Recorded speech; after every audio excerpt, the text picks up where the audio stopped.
First of all, again, just want to thank Mr. Tully, Mr. Elwood for having me be up there as a representative of the Alumni Board. And I want to introduce you guys, if you could listen, I'm going to give a little intro to our great speaker today, Tom Walter. Guys are in for a treat. He has a great story, and please give him your attention. I'm going to give him a little intro, and then we'll have him come up. All right, guys, quiet down, quiet down. All right, so Tom Walter, Notre Dame alumnus from the class of 1965, is an accomplished businessman. He is a serial entrepreneur, author, speaker, and a principal in numerous companies. He is best known as the Chief Culture Officer of Chicago area Tasty Catering, a suburban corporate caterer and event planner that was recently named Forbes' Best Small Company in America. Tom has over 40 years of experience as an owner and operator in the service industry. He has participated in the startup of 32 companies and is currently active in 9 of those startups. That's 32 more companies than I've started. That's pretty good. His primary business is Tasty Catering, a successful suburban Chicago-based catering and event planning company that's been in business for over 25 years. The company is highly committed to operating under a set of company-wide core values and is equally dedicated to excellence in both the culinary arts and customer service. Tasty Catering has received over 52 awards, 22 of them being recognized as the best place to work. Just a small list of the awards: Forbes America's Best Small Companies, Incorporated Magazine Best Small Workplace, Wall Street Journal's Best Small Workplace, Crane Chicago's Business Best Places to Work. There's probably a lot more. Those are some of the big ones. Additionally, Tom is a member of many societies and educational groups, including the Notre Dame College Prep Hall of Honor. Guys, check out his picture when you go out in the hallway today. The Chicago Entrepreneurship Hall of Fame, Academy of Management, the Midwest Academy of Management, and DePaul University's Coleman Entrepreneurship Center. Guys, Tom is co-author of the award-winning book, that's this thing with paper and words on it, actual book, called It's My Company Too. Great read. He's also an extensive public speaking resume. He has spoken at major universities such as Northwestern, Loyola, University of Illinois, and the University of Maryland, as well as other numerous associations and conferences. Among all of his recognition and accomplishments, he is most proud of being an alumnus of Notre Dame College Prep. I would like to introduce to you the class of 2018, Tom Walter from the class of 1965.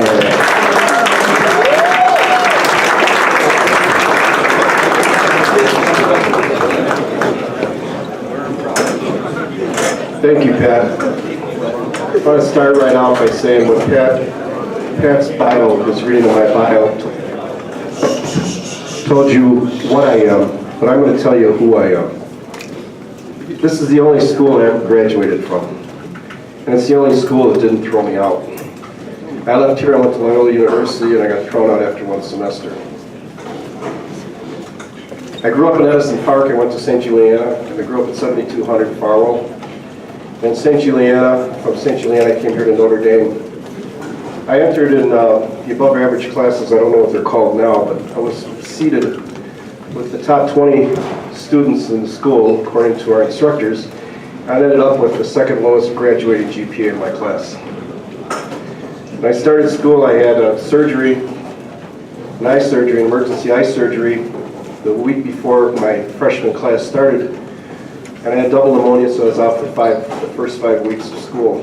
And I'll never forget my Latin instructor telling me that I should make up accelerated Latin at home on my own time.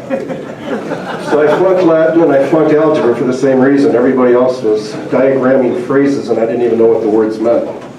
And I felt a tremendous resentment in my soul. And the only thing that I'm known for at Notre Dame is I still hold the record for junk in 1 year. That was every day but the first day of school, and they gave me 20 Saturdays to make up for that. So every night I sat here and jogged until the last bus left, and I used to walk from here all the way home to Farwell and Harlem. And it taught me a lot here at Notre Dame.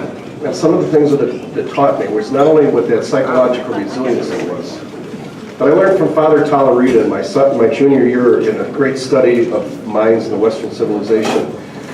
He taught me about Immanuel Kant, and Kant had 4 cohorts of ethics that have remained with me forever. The first one is that, and this is individual ethics, this is the way we should believe, is that you have the right to be told the truth. You have the right to privacy. You have the right not to be injured psychologically, emotionally, physically, or financially. And you have the right to an implied or explicit contract. And that has driven me ever since, especially Immanuel Kant's teachings about individual circles of discipline and other things. It's the only thing I remember about coming out of Notre Dame. It's a philosophical approach to life. April 22nd of my senior year, I met a beautiful girl that went to Maine South. Actually, April 22nd was the date we started going out as a idol, whatever it was called then. And I asked her if she'd be my girlfriend, and she said, these 6, I'm not going to repeat the 6 things because it would take too long. She gave me her 6 core values. She said, we can date, but only if you, and gave me 6 criteria. 53 years and 3 weeks later, she's still my girlfriend, and she's my wife. And she never violated those values. Thank you. Those who know my wife know that she's a pretty special girl. That's what I learned here at Notre Dame. I learned about morals and ethics. And Father said that during his prayer. He talked about morals and ethics. As you leave this room, as you leave this school, you're surrounded by people that have morals and ethics and ethical behavior. It's part of your life. It's part of your subconscious behavior. But when you go out there in the real world, that's not the way people act. And so if you can remember one thing you learned here at Notre Dame, it's the moral and ethical behavior. That assumed behavior that happens within organizations is pretty critical. We went through a cultural revolution in 2005 when my employees said to me, either you stop behaving the way you are or we're leaving. And I've been in business for 35 years, running businesses the same old way, command and control, complete authority. And they said, we don't want that. We want a clearly defined culture. We want core values that come from the employees, and we want you to lead it. That's when they named me Chief Culture Officer, because in organizational behavior, antecedents for the rules of life, the rules, lead to behaviors which lead to consequences. So if you go to the prom tomorrow night and you get high and drunk and smash your car and kill somebody or get paralyzed, you'll face that the rest of your life. That's a behavior choice you make tomorrow night, and the consequence lasts the rest of your life. I made some very bad choices when I was young, and they ended up in serious problems. But it taught me, because I did not suffer paralysis, I never did kill somebody, but it taught me about what life really is. The outcome of every organization is directly related to its behaviors. The outcome of this school is excellent because of your behavior. And it's because of your instructors, your educators, and the administration of the staff, most of which have been friends of mine for years. Right, Skip? For years. Thank God there's not one teacher left here that taught me, because they wouldn't have let me come in this room. In fact, they banned my 4 younger brothers from coming to Notre Dame. They had to go to Fenwick, and they still cursed me because I left such a bad reputation for the Walter name. They had to go across town to Fenwick. But the behaviors, the outcome. My employees said to me, we want you to be our Chief Culture Officer, because if you focus on our behaviors, we don't have to worry about the outcome of our company. At the time they said that, Tasty Catering was probably the 20th biggest caterer in Chicago. We're now number 2 or 3 in Chicago. We're recognized across the country as one of the top catering businesses in the country. Pat mentioned some of the awards that we have won. The one that I'm most proud about is that we were examined by 3 psychologists and a doctoral student, and we were named the psychologically healthiest workplace in Illinois. And then we won the American Psychological Association's award for being the psychologically healthiest workplace in the country, which means the people that work with us are happy. People that work with us, their children are happy. Their lives are happy. And where did that start from? Notre Dame. Because I never could say that I took an organizational behavior class in the university and I learned how to do this. It was here. Now I speak in organizational behavior, organizational development classes. I speak all over the country in universities about the actual practical application of life. Look at your Notre Dame core values. And I'm going to read what our employees said our values should be. Number 1, think of your values now, Notre Dame's. We'll always be moral, ethical, and legal. Number 2, treat all with respect. Number 3, high service standards. 4, quality in everything we do. 5, an enduring culture of individual discipline. Father Talarita, Kant, we had our employees read Kant. We had them read what Kant's philosophies about life was. Kant said an enduring culture of individual discipline leads to total freedom. At Notre Dame, you know what your discipline is. Can you carry that forward the rest of your life? Because if you do, you will have freedom. What it means to me is I have to follow our core values, and I can do whatever I want, and I'm going to be okay. Number 7, continuing on from Kant, is that we have freedom and we have responsibility within that culture of discipline. So if we're going to take this to Catholic theology, if we never commit a sin, we're free to do whatever we want. But we understand through Catholicism what our boundaries are. You understand, according to Notre Dame's core values, what your disciplines are within the school. The challenge is, can you apply this going forward? I'd like to touch on a few other points that I've recognized in business over life. The first one would be emotional intelligence. You guys are very knowledgeable, and you're smart. You're probably smarter than anyone here with gray hair, white hair, balding head. Any of us alumni, because you understand emerging technologies. You understand markets. I will probably never buy another lawnmower. I don't buy anything anymore. I just don't do it. I don't more cars. I'm done with purchases, but you know where the buying market is. You understand emerging technology, emerging markets, but I understand people.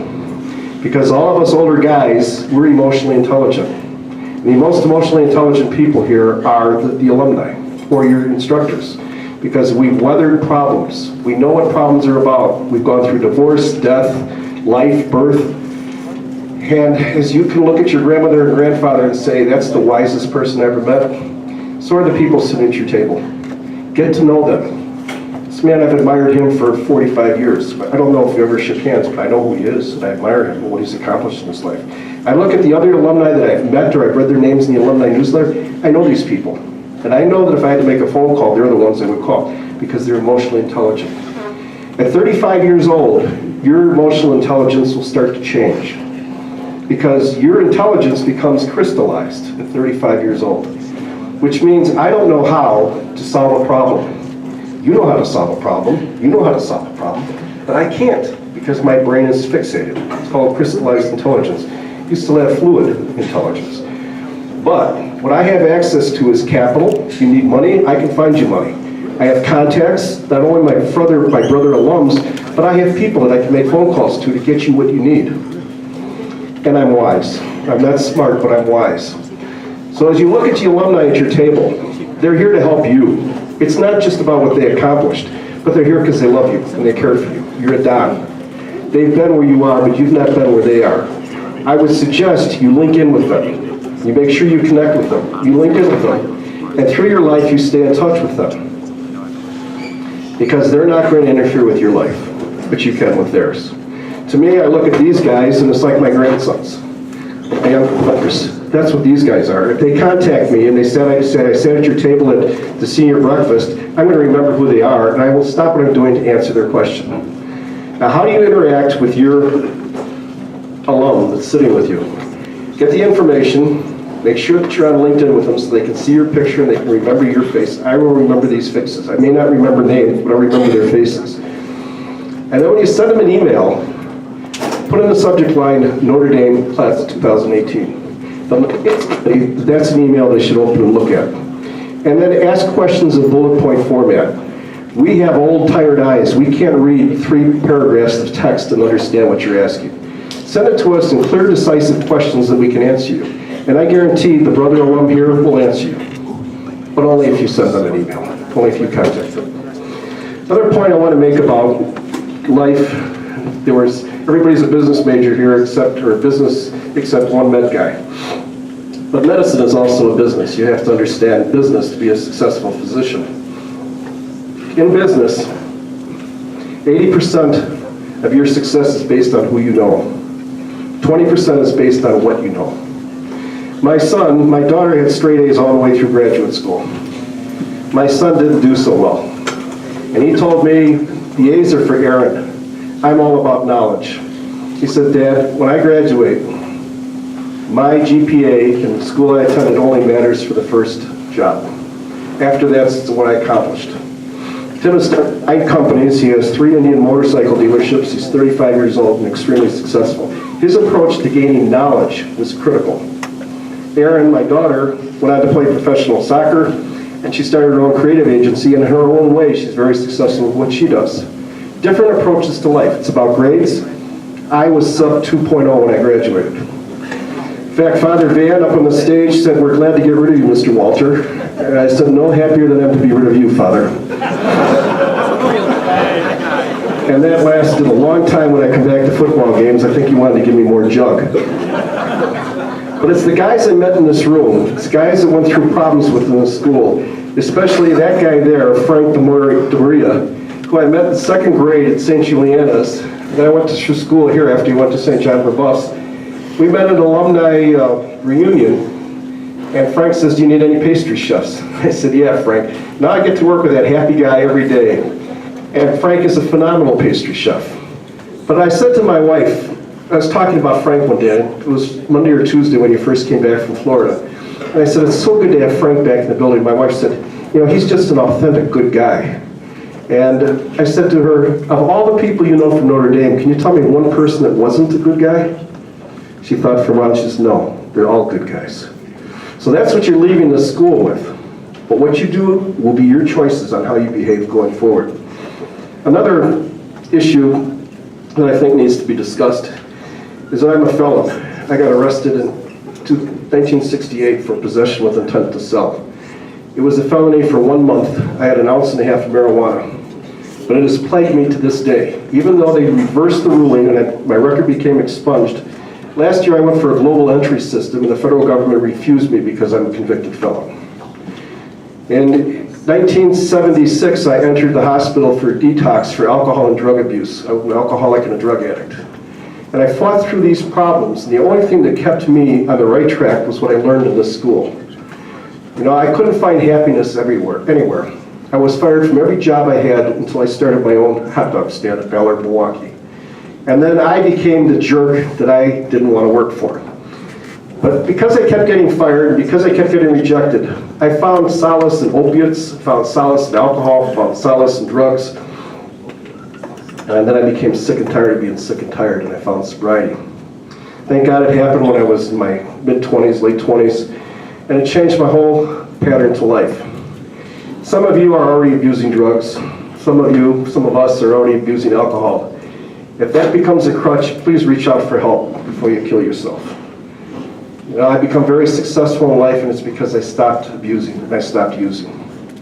And if nothing else, contact me. Just say, "Tom, I'm suffering. Please let me know. I will help you. I'll talk to you about that stuff."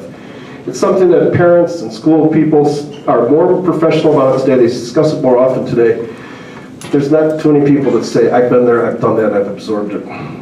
I can honestly say, because we are the psychologically healthiest workplace in the United States, there isn't one employee out of 200 people, right, Frank? Do you know any alcohol or drug abusers that work for us? Are they happy people? They're all happy. Their children are happy. Their children work with us. And what a difference it makes in the behavior of people. Because people react to who you are. If you're a leader, and if I come up and I abuse you today, and strike out at you today, you're going to go home and kick your dog or your cat to get rid of that venom, right? And as leaders, we're all going to be leaders. We can't do that. Leadership. When I emerged from school, my father was a manager. Then he became a VP of quality for Zenith Radio. Big, prestigious job. And it just ate him alive. And that's why I decided I was not going to work for a Fortune 50 company. But he gave me orders and command and control all the time. He managed my life, and I hated it. When you go into the world, don't be a manager. Management's a job. Be a leader. It's a way of life. Leaders are always watched, they're always listened, they're always talked about. Right, Frank? Did they talk about me all the time? Yeah, right. I know what my Mexican nickname is, and it's pretty funny, and I like it. Frank's laughing, he didn't know I knew the Mexican nickname. But people are always watching leaders, talking about leaders, making fun of leaders, but that's okay. Nobody cares about a manager. All they do is talk about how much they hate managers. You manage systems and processes, you lead people. And Notre Dame High School, Notre Dame College Prep has given you the greatest foundation for leadership of any high school ever. Both my children were achievers in high school, and I've been in a lot of universities, and I'll tell you what happened in this is like being in a womb, in your mom's womb. And when you go out there into the world, if you keep this behavior going, you'll be successful. If you don't, you're going to fail. Management leadership. There's an emergent way of leadership that was founded or observed and studied by Dr. Bruce Avolio at the University of Washington, who has become a very close friend of mine. And it's authentic leadership. Before it used to be command and control, then it was servant leadership, and then it was holistic leadership, and all these theories. But before you guys go to business school, remember this, it's authentic leadership. And authentic leadership is this. First, you identify what your core values are. So I urge you to write down 5 or 6 or 7 core values that you believe in, that you will never violate. Identify those. When you wake up in the morning, state those values. It doesn't have to be the 10 Commandments, it doesn't have to be the 12 steps, it doesn't have to be the Boy Scout oath, but it has to be something you're clear about. And then the more you repeat them, the more it goes from conscious to subconscious to subliminal. It becomes your behavior. Then, first step of becoming an authentic leader, you earn respect. Respect is captured within 30 seconds, 15 to 30 seconds. Do I respect you or not? I respect you because of your eye contacts. What's your name? Kyle. I respect Kyle because Kyle's been engaged with me the whole time I've been speaking. He's a respect. I don't know what kind of a student he is. I don't know what kind of a guy he is. But I know I would sit down and talk to him because of the respect he's showing me. You can also lose respect quickly. Very quickly. Trust is the next one. To become an authentic leader, you have to earn respect, then you get to the level of trust. And trust is earned by being vulnerable, by saying I made a mistake, I apologize, and by being intimate. I've shared 2 things with you, my vulnerability, getting into trouble at the school. I've shared you the intimate stories of my behaviors, alcohol and drug abuse, setting the jug record, all the problems I've had in my life. Hopefully that helps you understand trust. It's not what I am, it's who I am. So it's not what you are as a human being, it's who you are. It's who you are as a person. And at that point, you're able to reach emotional commitment. And that's where authentic leadership comes in, because Frank knows, thank God I get to work with this guy, it's such a joy of life.